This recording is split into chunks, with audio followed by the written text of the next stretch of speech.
galeya min ba ngam bargonde galeya do quoi parce que anga tulu bana sina fen caɗel amen ko wonde e uddere kulyankoɓe sabu min ngala hay ko min ñaami hay cafaji joni no ngakki e nder pharmacie ji ɗi hay goto wawa nadde hay goto wawa yaltude wuro ngo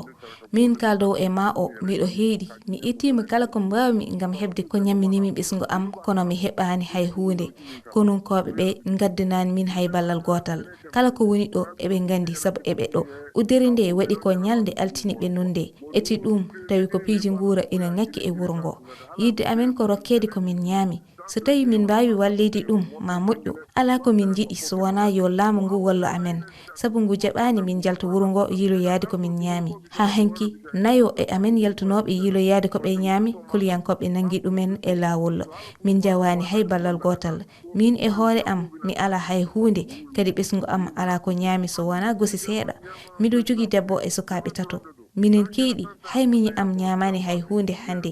mi nawnimo gosi seeɗa ngam ustude heege makko